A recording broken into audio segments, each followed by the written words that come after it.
Daily Bible reading, 1 Samuel chapter 19. Saul urged his son Jonathan and all his courtiers to kill David. But Saul's son Jonathan was very fond of David, and Jonathan told David, "My father Saul is bent on killing you. Be on your guard tomorrow morning. Get to a secret place and remain in hiding. I will go out and stand next to my father in the field where you will be, and I will speak to my father about you. If I learn anything, I will tell you." So Jonathan spoke well of David to his father Saul. He said to him, "Let not your majesty wrong his servant David, for he has not wronged you. Indeed, all his actions have been very much to your advantage. He took his life in his hands and killed the Philistine, and the Lord wrought a great victory for all Israel. You saw it and rejoiced. Why then should you incur the guilt of shedding the blood of an innocent man, killing David without cause?" Saul heeded Jonathan's plea, and Saul swore, "As the Lord lives, he shall not be put to death." Jonathan called David, and Jonathan told him all this.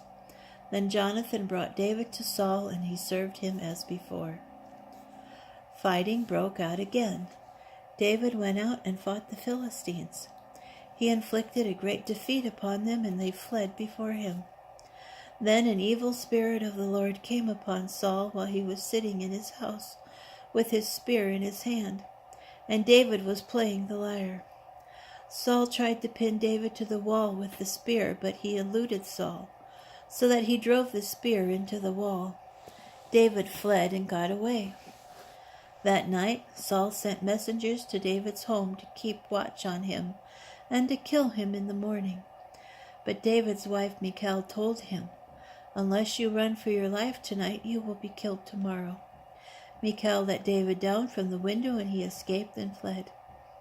Michal then took the household idol, laid it on the bed,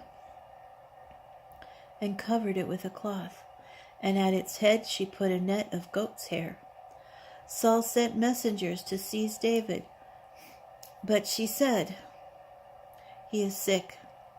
Saul, however, sent back the messengers to see David for themselves. "Bring him up to me in the bed," he ordered, "that he may be put to death." When the messengers came, they found the household idol in the bed, with the net of goat's hair at its head.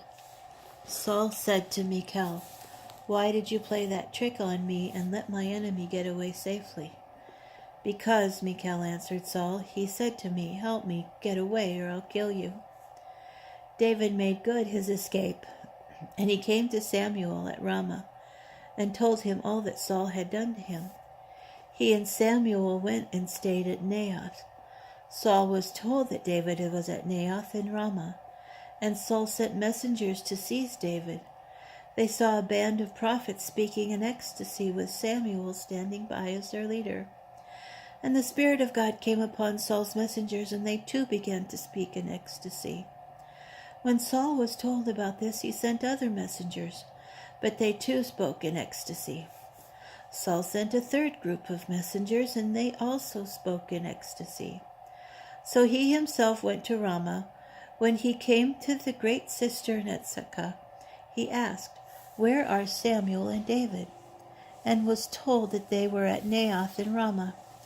He was on his way there to Naioth in Ramah when the Spirit of God came upon him too, and he walked on speaking in ecstasy until he reached Naioth in Ramah.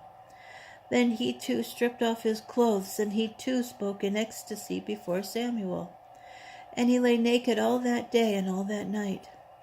That is why people say, "Is Saul too among the prophets?"